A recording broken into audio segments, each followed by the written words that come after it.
burden of open innovation and a lot of the challenge for open innovation is really laid at the doorstep of R&D. But that's not really the case. When you think about what innovation really is, it's a great idea that becomes a market opportunity and a business opportunity. And because of that, it's a technology that helps you find something that's going to ultimately be alive in the marketplace. And so you have to make sure that you have cross-functional buy-in to the fact that these ideas are going to come externally. You have to make sure your procurement group is okay with the fact that they're probably going to pay for this in a different way than they have in the past. You have to make sure your marketing organization is going to be aligned with what this business opportunity is and how they're going to sell it. You have to make sure your process people know that they can actually manufacture it, or at least you'll work with them to find a way to help them manufacture it. And most importantly, you have to make sure your legal group is on board. That's a real learning. And then you have to, as a company, once you've kind of come over these two hurdles, you have to really make sure that you design a good work process and then implement that good work process for making open innovation work. So if you think about the way that product development or R&D was done, or product development was done in the past, you usually start out with your R&D organization, and they have a new technology or a new product idea.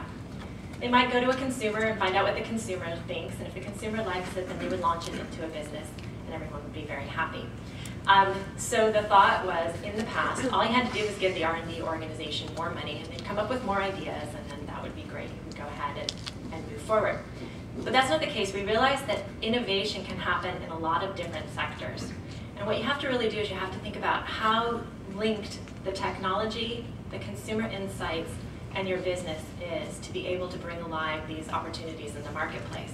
So from a business perspective, there might be other innovative business models or ways of doing business, or even partners that you can partner with to bring a product to market.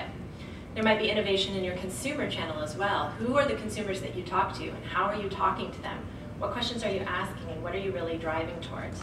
And then insights in both of those areas then can lead you to a better understanding of what technology or what innovation you might be looking for.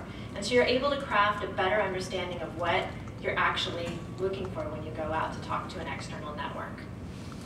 The power is really in synchronizing and integrating these three areas, and really looking at business opportunity, or looking at any opportunity really from these three lenses. And so this changes the way we do work a little bit. If you think about traditional business school models, we typically say there are three kinds of ways that you can make products. You can make them yourself, you can buy them from someone else, or you can partner with someone to be able to drive this. But really there's partnering opportunities in all three of those areas. And the key is just making sure that you have the right business lens to be able to see that. So we had to really think about, or we had to rethink about how we did the make side of things. So we had to think about, if we may understand or know a particular technology or know a particular space, but our partners in the larger external world might have insights and ideas that can really take this idea from being kind of a mediocre, middle-of-the-road idea to something that's fundamentally different or fundamentally better. And so engaging them early in our make process actually helps make sure that that idea really will work in the marketplace. I'm going to go through an example later around develop, but as you can imagine, at Clorox, we feel like we know quite a bit about bleach. And so finding an example where we actually went externally in our core capability area, I think really helps illustrate how partners can help you develop, even in a space that you're very, very well known.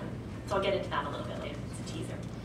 And then you can also partner, and we think about this as a partnership, not just as a traditional old partnership, but we really think of this as an alliance partnership. And in this case, we worked with the example here is our Glad business.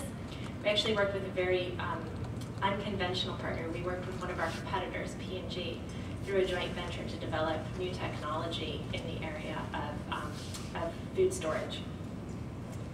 So we changed our work process quite a bit. As I mentioned, the more you know about what you're looking for, the easier it is for you to kind of go out and look for it.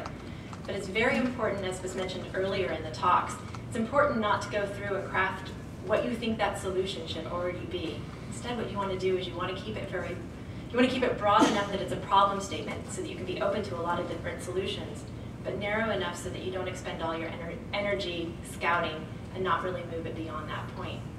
So we have this process that we use at Clorox. We call it 4 S's, although